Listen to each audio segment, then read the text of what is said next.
Мы продолжаем информационный блок «Бугун» и говорим о ситуации в Крыму. В студии для вас работает Эльмаз Асан. Хочу вам представить следующего гостя.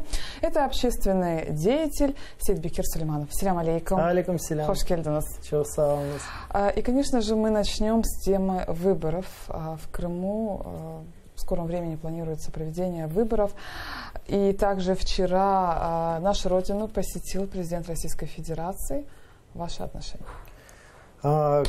Сложно здесь что-то сказать, да, достаточно уже много сказано и нашими представителями, там, членами Меджлиса.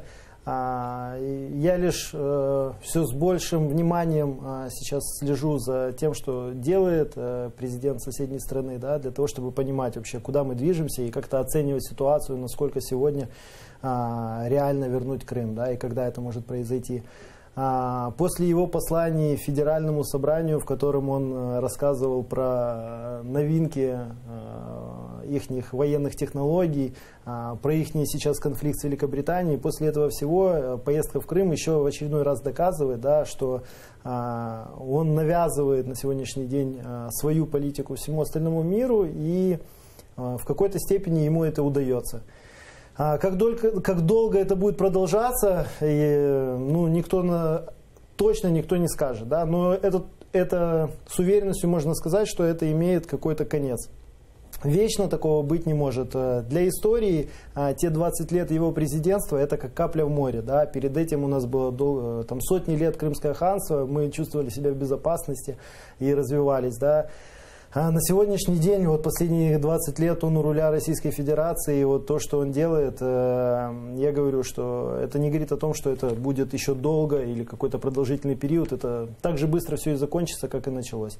По поводу выборов, мне, на самом деле, наверное, не совсем будет правильно говорить о том, как себя вести сегодня в той ситуации, в которой оказались мои соотечественники, потому что я нахожусь здесь, а они находятся в Крыму. И любой их шаг на сегодняшний день контролируется, и они могут понести ответственность за любое высказывание, любое сообщение в социальных сетях, смс-ку и прочее, прочее. Я в этом бы полностью положился на Меджлис крымско-татарского народа, внял бы тому, что они предлагают. Ну, позицию сохранить ведь никто не мешает. Лично я бы постарался ее максимально сохранить и нейтрально подойти к этому всему, да, не идти на выборы и вот все. Не говорить, возможно, там, возьмем среднестатистического человека, да, как бы я порекомендовал, там, не идти на выборы, но и не высказываться нигде остро против этого или там...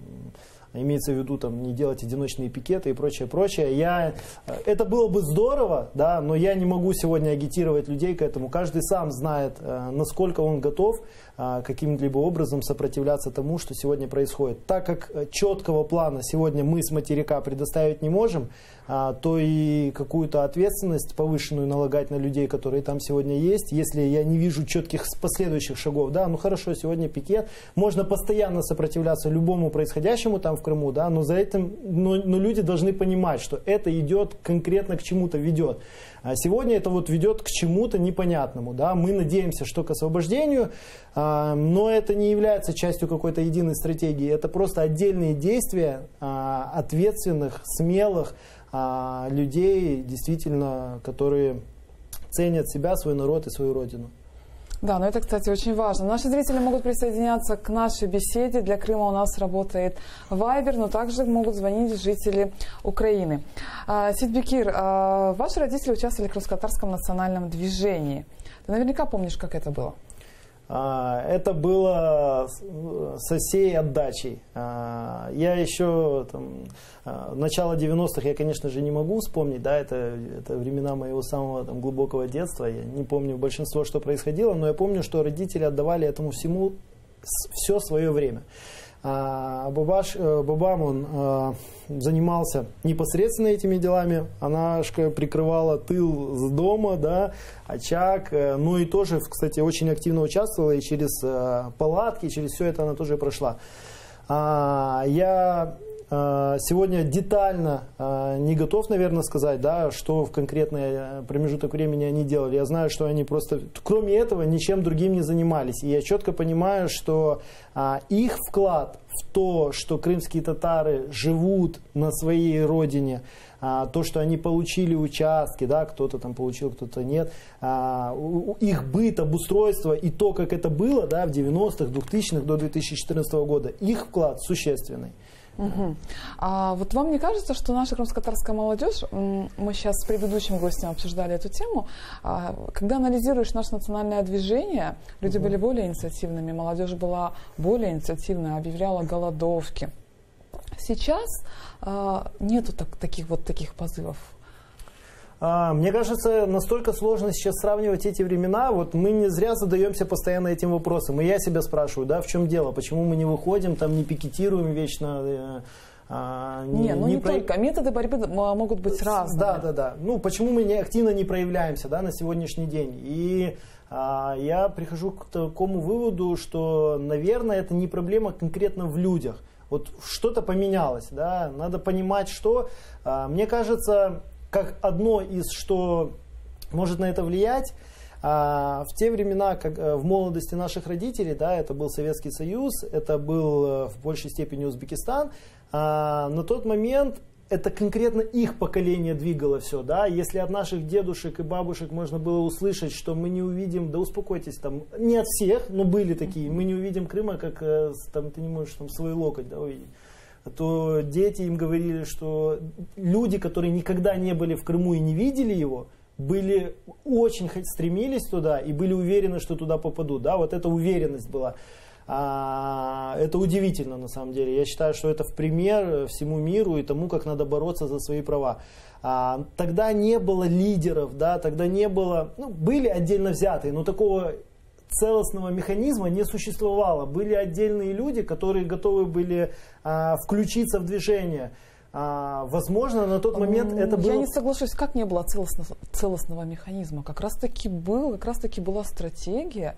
Почему не было целостного механизма? Я сейчас могу тогда ошибаться. Если была написана четкая стратегия, по которой надо двигаться, тогда я беру свои слова назад. Эта стратегия, она была на словах. Она шла изнутри. Каждый готов был это не стратегия. Сделать. То, что идет изнутри, это не стратегия. Это личное понимание каждого, как это должно происходить. И мне сложно, опять-таки, сказать, почему сегодня это не так. Да? Вот на тот момент, я думаю, это было много разных центров, очагов, да, которые не подчинялись какой-то единому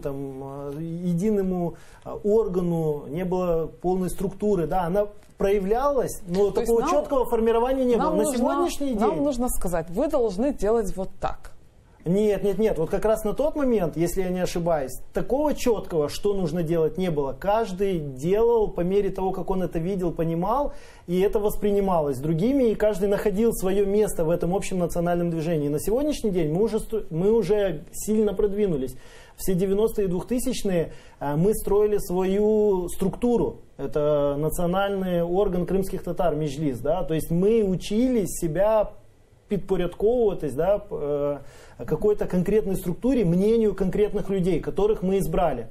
На сегодняшний и возможно, я не знаю, что именно ли это, да, но возможно многие на сегодняшний день уже настолько свыклись с тем, что есть конкретные люди, которые отвечают, да, за их будущее, за будущее их детей, за будущее нашего народа, что по сегодняшний день они ждут конкретных распоряжений. Вот тогда, мне кажется, этого не было. На сегодняшний день, возможно, это является одной из причин, почему нету такого активного очагов, там, отдельно взятых очагов. Вот, мне кажется, но все равно не соглашусь все-таки. Не соглашусь. Почему не соглашусь? Я как-то делала документальный фильм, когда студенты, и, кстати, ваш отец тоже принимал в этом участие, в Ташкенте объявили голодовку. И это была инициатива студентов. Зорю Умерову должны были исключить. Студенты поддержали. Это был зов. Это была реакция. То есть не нужно было никаких распоряжений, не нужно было, но это было. Сейчас есть. Я не могу сказать, что наш народ сопротивляется. В Крыму они сопротивляются каждый день. То, что они там находятся, это уже сопротивление.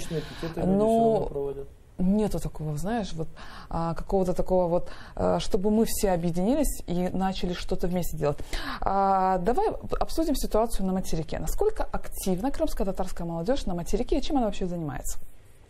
Крымско-татарская молодежь на материке, я считаю, достаточно активна. Вот когда говорят крымско-татарская молодежь, это всегда такое размытое понятие, да, и всегда вот у меня там спрашивают, а крымско-татарская молодежь собирается, и это могут спросить тоже представители молодежи, да, то есть уже это получается какое-то избирательное понятие, то есть не имеется в виду все. Так вот, те, кто имеется в виду, они достаточно активны. Сегодня существует ряд инициатив, которые занимаются, там, я знаю, ребята Q-Hub, да, вот мы всех о них знаем. Ну, крымско-татарская молодежь, опять-таки, это широкое понятие. Это можно сюда отнести и Алима Алиева, да, человека, который там постоянно... Ну, это все относительный момент, это все относительно. Давайте о действиях. Вот в чем проявляется их активность? В чем проявляется их активность? Можно посмотреть, буквально недавно было столетие со дня смерти Нумана Челебиджихана, проводился литературный вечер в Крымском доме, если я не ошибаюсь. Я думаю, что, точнее, я знаю, что и в других городах, да, там Львов, если взять, тоже проводятся в какие-то памятные даты, проводятся мероприятия. Это тоже не является частью какой-то глобальной системы, да, но вот, наверное, в Советском Союзе никто этого и не требовал, не было средств массовой информации, и об этом узнавалось вот так по чуть-чуть. А в такой век информации мы требуем от этого постоянно. Нам нужно, чтобы постоянно кто-то в Фейсбуке писал, и это было частью чего-то большого. И я этого хочу на самом деле. Сегодня этого нет. И это проблема. Молодежь, она достаточно активная. Молодежь занимается, кроме того, что часть молодежи уделяет свое время на то, чтобы уделять ее народу, это проводить какие-то мероприятия в памятные даты, уделять время обучению крымско-татарскому языку, там, танцами, я знаю, занимается. То есть такое больше культурное направление. Вот да? культурное направление напоминает мне сейчас диаспору. Вы знаете, получается, очень критикуют, когда в Крыму люди пытаются сохранить культурологические мероприятия, проводят, их критикуют. Вот вы вот культурологические мероприятия проводите. На материке возможностей больше. Активнее быть гораздо. Можно же выходить, можно же выходить с какими-то требованиями. С какими-то требованиями. Вот и в том-то и дело. С какими-то требованиями. С какими требованиями выходить. Никто на сегодняшний день не может себе дать на это ответ. Опять-таки, мне кажется, требований много. До сих пор нет статуса коренных народов. Меджлис не признали. Хурултай, почему мы не должны выходить с этими требованиями? Потому что у нас на сегодняшний день появился, да, спустя... Это я себе так объясняю. Любой другой может по-другому объяснить. Я понимаю это так, что появился у нас действительно Меджлис. Это орган, да, который там избирательный. Ждать распоряжения, вот команду. Мне кажется, что за 20 лет люди себя перестроили на это, да, и это нормально. На самом деле мы строили государство, а в государстве нужна какая-то субординация, дисциплина и подчинение там, в любом случае. Мы это растратили, да, там с 1783 года у нас такой нормальной государственности не было. И это все, и вот, наверное, в Советском Союзе это дало свое, то, что очень много было разных центров сопротивления, да, которые друг над другом не стояли, они были все в одной плоскости. За 90-е и 2000-е годы крымско-татарский народ и по сегодняшний день поставил себе задачу построить такую структуру и подготовиться, насколько это возможно, к государственности любой формы. Соответственно, в людях воспитывали то, что есть в каждом поселке, селе, городе меджлис крымско-татарского народа, и это отлично.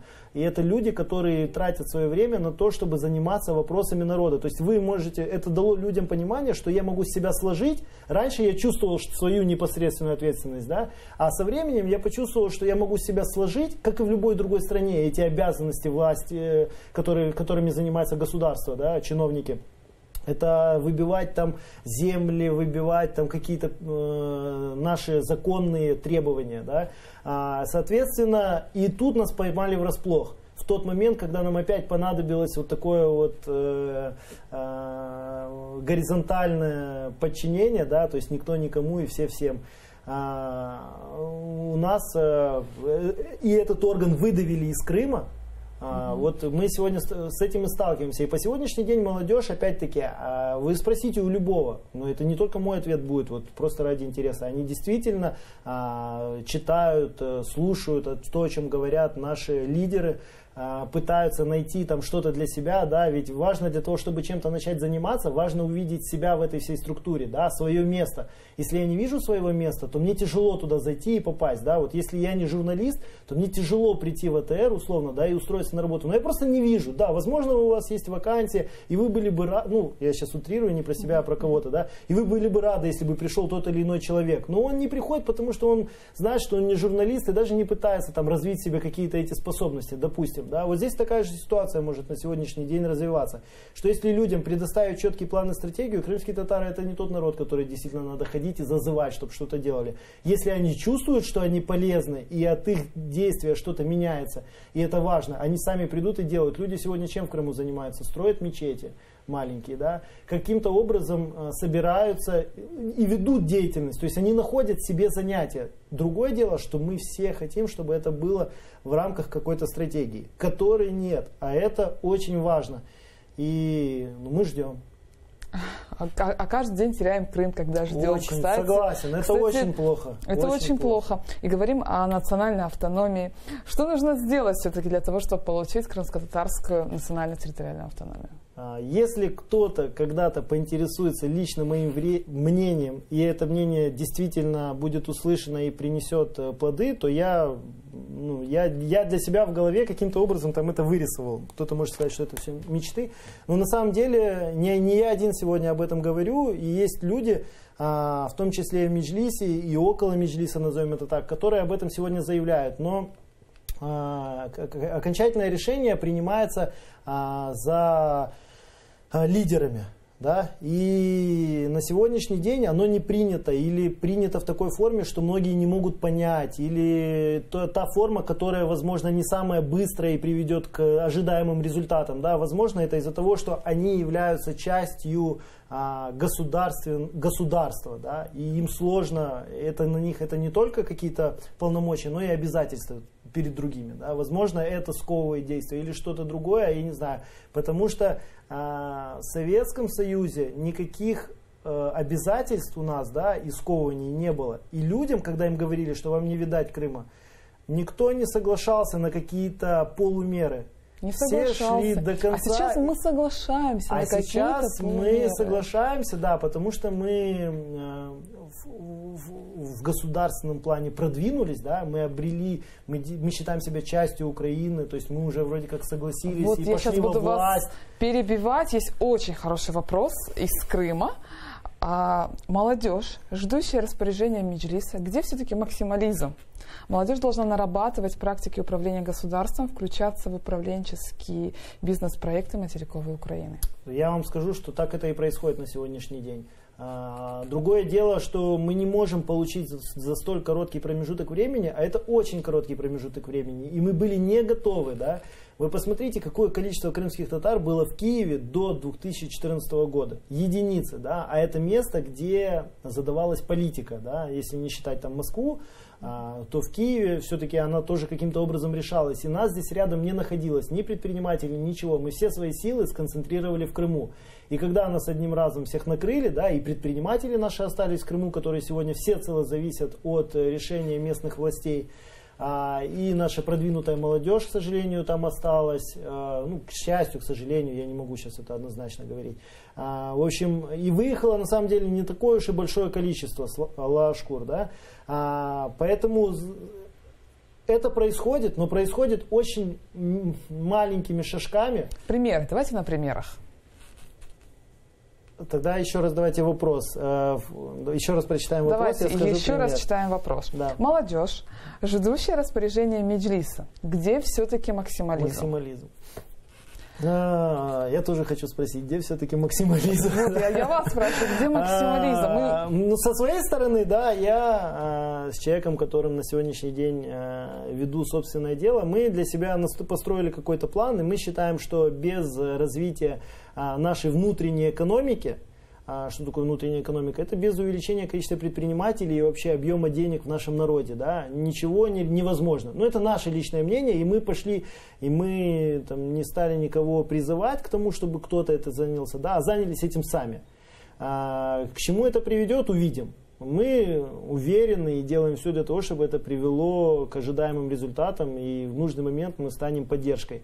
Так же самое я знаю и ряд других, если говорить о предпринимательстве, крымско-татарских предпринимателей в Киеве и других городах Украины, которые, и не только в Украине, которые сегодня там создали какие-то стартапы и прочее, и обрастают какими-то силами и возможностями. Так же самое можно говорить про государственный сектор. Мы же знаем, что на сегодняшний день уже крымские татары, если не брать депутатский корпус, да, проникли сегодня в органы, государственные органы. Это же тоже является частью вот этого того, что спрашивают. Общественная деятельность, такая организация, как Крымсос, такая организация, как Крымский дом, такая организация, как Крым АЛС. Организаций очень много. И каждый, к сожалению, на каждого сегодня легла вот эта миссия самому выбирать себе путь, каким он должен, как освободить Крым. Да? И вот эта проблема, то, что на каждой маленькой организации легла вся ноша вот этой огромной задачи. Вместо того, чтобы разбить ее, да, и от каждого условно по возможности, она легла на каждого одинаково. Вот это действительно так. На АТР она легла полностью, да, вот АТР это единственный телеканал, и он полностью должен отвечать за то, чтобы Крым вернулся. Меджлис полностью отвечает за то, чтобы он вернулся. Да любая, Крымсос, от них тоже требует того же самого, понимаете. И самое интересное, что люди тоже от себя этого требуют. У нас, сейчас мы услышим и мнение молодежи из Крыма. У нас на скайпе Сейт Осман Измайлов. Селям алейкум. Селям алейкум, вы нас слышите?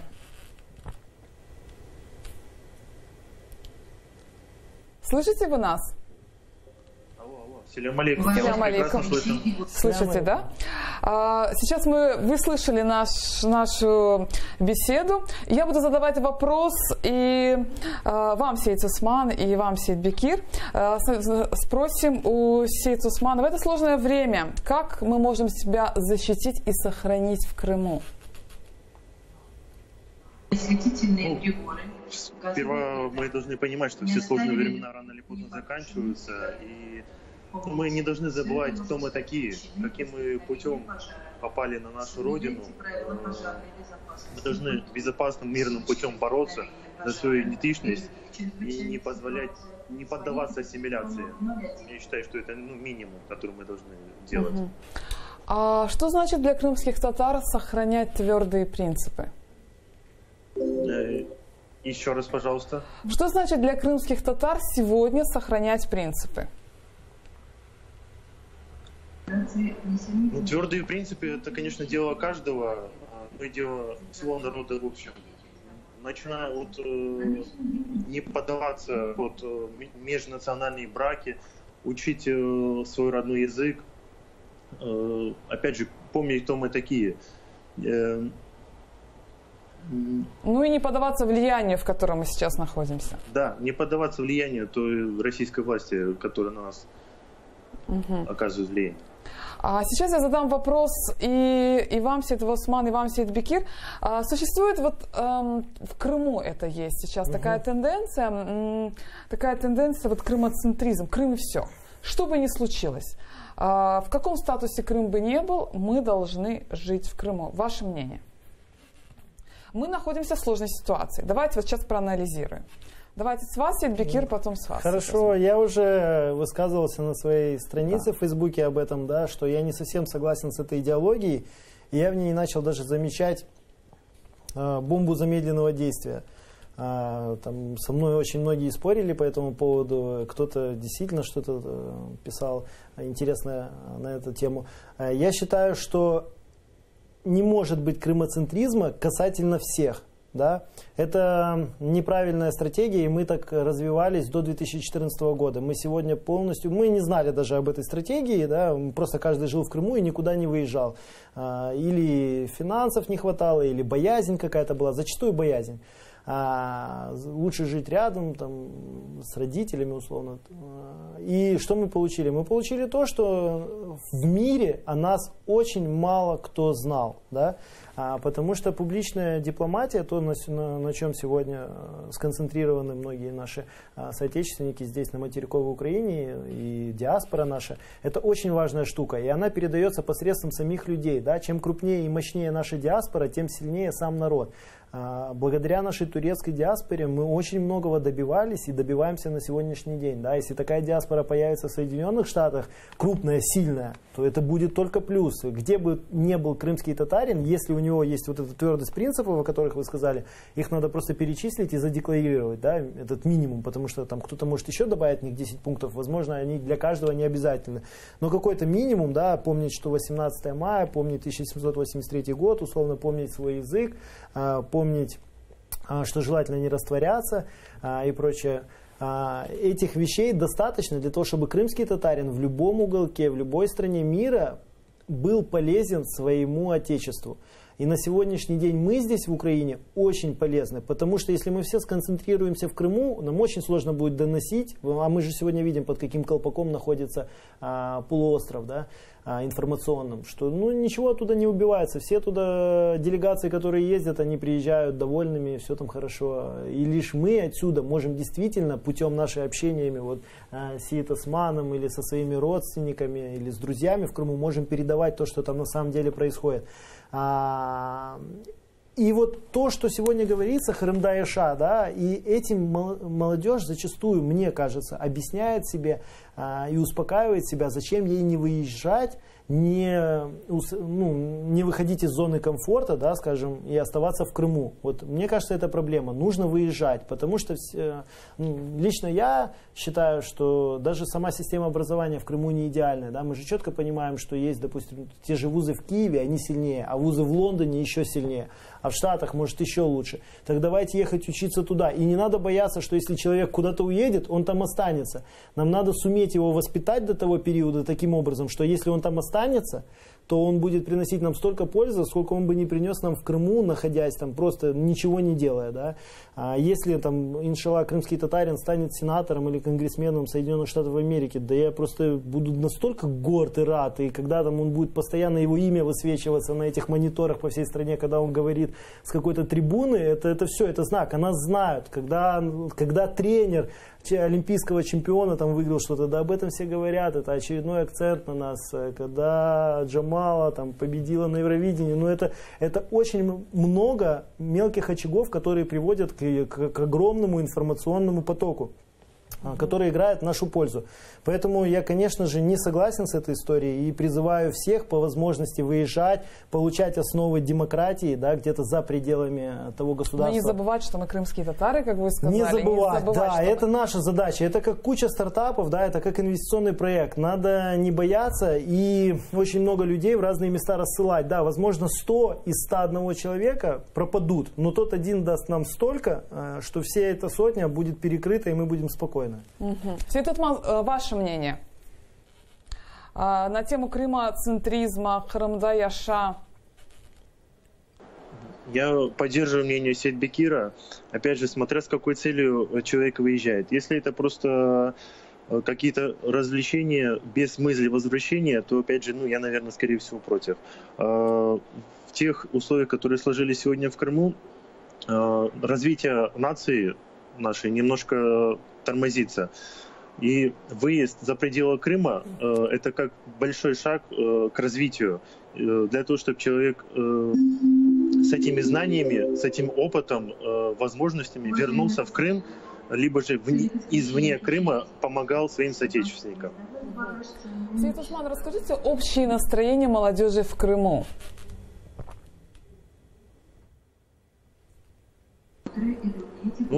Все мы в ожидании возвращения чуда. Чуда, да. В ожидании чуда. А если обсудим действия, как молодежь сегодня собирается, что делает, если поговорить об активности молодежи? Молодежь в Крыму не менее активна, чем молодежь на материке. Проводятся различные мероприятия. Но опять же, с каждым днем становится все труднее фильтровать эти мероприятия, потому что как грибы появляются различного рода организации, какие-то молодежные проекты, которые как потом оказываются под патронатом муфтията и так далее. Да, это, просто, кстати, приходится очень... фильтровать мероприятия, на которые ты ходишь.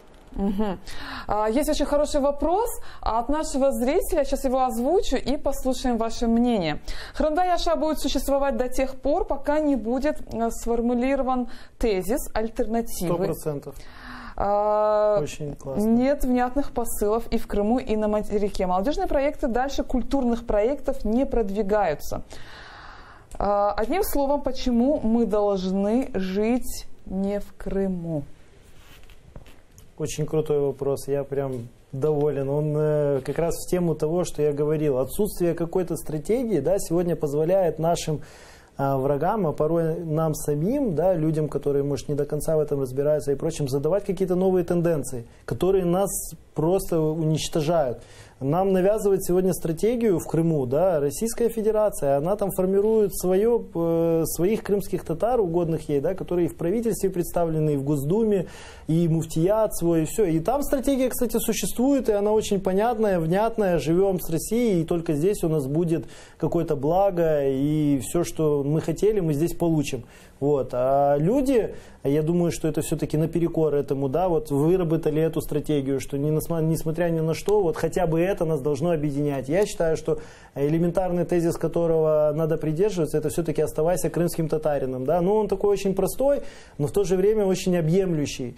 Просто его надо раскрыть однажды, и, возможно, кому-то это понравится, и он это возьмет, хотя бы на то время, пока не будет предложено что-то более четкое, более прогрессивное. Но от этого действительно надо отходить. Давайте, я думаю, что кто-то... На сегодняшний день просто не было очень такого, знаете, такого предложения, которое легко может каждый на себя примерить. Вот Хрымдай Аша для тех, кто в Крыму, очень легко на себя примерить. Ничего делать не надо для того, чтобы быть частью этой стратегии. Просто достаточно находиться в Крыму. И это отлично зашло. Там тоже оправдывают себя. Мы живем на родине, мы все равно развиваемся. Да. Я к тому, что ничего для этого не надо делать, да, для тех, кто в Крыму. И это удобно очень, это отлично зашло, и всем понравилось. Каждый вроде как является частью какой-то стратегии, при этом ничего не внося в нее, да, просто находясь уже где-то по территориальному признаку. По сути, то же самое означает «оставайся крымским татарином». Да? Ничего для этого делать не надо, но он хотя бы не закладывает вот это вот разрушение этих мостов между тем, кто выехал, и тем, кто остался. Есть, Сейд Усман, я обязательно задам этот вопрос и вам. У нас есть звонок из Крыма, давайте послушаем. Алло, селям алейкум. Алейкум селям. Я хотела бы задать вопрос вашим гостям. Вот радует то, что прогрессивная молодежь, и часто у вас бывает в гостях, честно сказать, очень благодарность хотим выразить от ИРУ. Вы как-то рекламируете, что и молодежи даете позыв, что вот стремитесь, можно быть хорошими. Но, к большому сожалению, вот и Сейд Усман говорил, бывает здесь в Крыму мероприятия, на культурные мероприятия очень мало людей приходит. Но на разные кавказского рода танцы, это очень 300 с лишним молодежи приходит, и там с выпивкой. Ну, честно сказать, не очень хотелось бы такие мероприятия, чтобы у нас были. Я хочу задать вопрос Сидбекиру, из Крыма парню. Не могли бы вы объединиться и делать такие вещи, чтобы здесь, вы уже поняли, да, какая молодежь, которая мало читает, которая ничем не интересуется, и которая, если спросить, кто ты, он со стеснением скажет, что он крымский татарин. Не могли бы вы объединиться и вот что-то делать для молодежи? Чух саугулныз вам за вопрос, саугулныз за ваше мнение. Сейд Усман, послушаем вас. Вот такое предложение, объединиться. Ильмас, не могли бы вы повторить вопрос ни слова не было слышно мне. Наш зритель позвонил и сказал, что в Крыму действительно проводится очень много культурологических мероприятий разного характера, проводится очень много кавказских мероприятий, где, опять-таки, крымские татары часто проявляют свою активность. Эти мероприятия не характерны для нашего народа. И вот все-таки наш зритель поддержал идеи развиваться, и наш зритель обратился вот к вам сейчас, как мы можем делать совместные проекты между молодежью, которая проживает на материке и в Крыму. Говорит о совместном развитии. Как объединиться? Опять же, начну с того, что с призыва не посещать все эти кавказские вечеринки. Это не то место, куда должны ходить культурные представители нашей нации. Как мы можем объединиться? Ну, проводить больше совместных проектов, больше общаться, больше слышать друг друга. Потому что, как известно, материковая крымско-татарская молодежь и те, кто живут в Крыму, они на сегодняшний момент разговаривают на немножко разных языках. Да, вот, к сожалению... Я думаю, Сейтбекир со мной согласится. Мы не слышим друг друга, даже порой не знаем каких-то новостей. 100%. Да, и вот вы знаете, наблюдается еще такая тенденция, мы друг друга не понимаем. Жители, которые живут в Крыму, все время обращаются на материк. Ну, конечно же, вам легко, вы нас не понимаете, и вообще зачем это все? Есть большой пробел, и как научиться друг друга слышать и друг друга поддерживать? Сейтбекир, вам вопрос. Есть очень много, на самом деле, механизмов, как настраивать диалоги, строить мосты. Несколько лет назад я со своими единомышленниками, вот мы вместе проводили, и Сейт Усман присутствовал на этом мероприятии. Это был форум молодежный в Киеве, где как раз он был посвящен тому, чтобы научиться строить такие мосты и прочее. И этот форум не единственный, он и через год повторился, и много других, на самом деле, мероприятий проводятся. То есть, по сути, что надо? Надо создать место, где люди могли бы встречаться, потому что зачастую они даже не знакомы. Коммуникация с глазу на глаз, она очень важна. Несмотря на то, что сегодня существует интернет и прочее, личные знакомства зачастую отыгрывают все равно исключительную роль в каких-то формировании каких-то проектов, целей, мнений и прочего. То есть, по сути, важно встречаться, и эти встречи должны быть объединены какой-то идеей. Идеи возвращения Крыма, идеи восстановления языка, идеи восстановления культуры и прочего. И у нас это не проводится. У нас исключительная ситуация, на самом деле, к сожалению.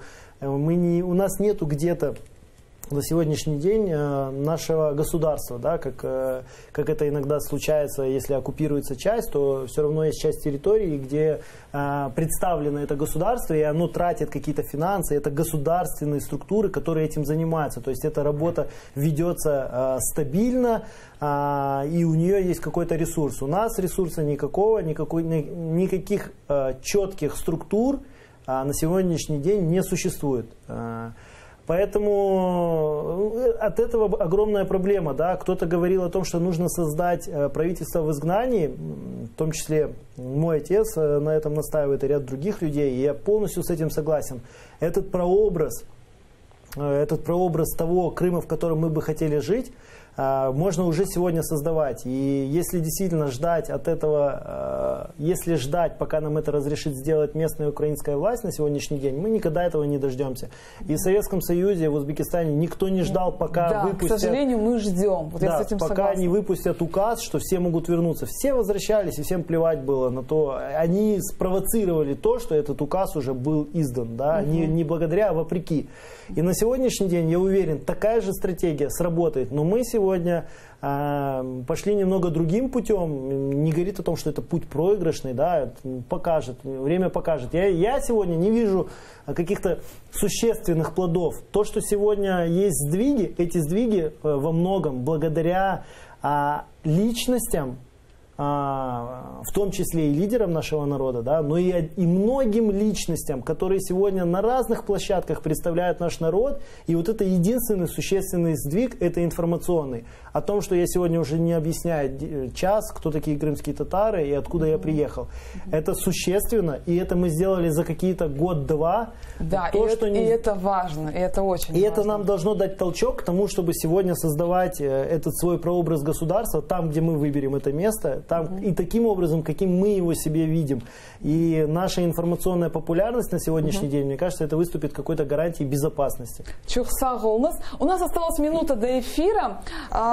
Сейт Осман, очень кратко, Сейт Бекир, давайте с вас начнем. Сейт Осман, вы знаете, все-таки в Крыму у молодежи есть такой большой страх, даже выйти вот на АТР и обсудить вот такую тему. Я бы хотела, чтобы вы обратились буквально несколько слов молодежи, чтобы мы не боялись, в конце концов, общаться вот так, даже на таких площадках. Вы ведь вышли сегодня. Очень коротко. Я поддерживаю ваше мнение. Действительно, мы должны общаться. И не бояться. Да, не бояться этого. Ничего страшного не происходит. Это абсолютно мирное, нормальное действие. Россия проводит такую политику запугивания нашего народа, особенности нашей молодежи, для того, чтобы подавить нашу идентичность. Не забывайте, кто мы есть, что мы живем у себя на родине. Ничего не бойтесь и идите вперед на пути к развитию. Чох сағылны, Сейт Осман, сағылны, что с нами связались, сағылны вам за мнение. К сожалению, наша программа подошла к концу. Сағылны, Сейт Бекир. На этом мы с вами прощаемся. Продолжит эфир телеканала АТР информационная программа «Заман».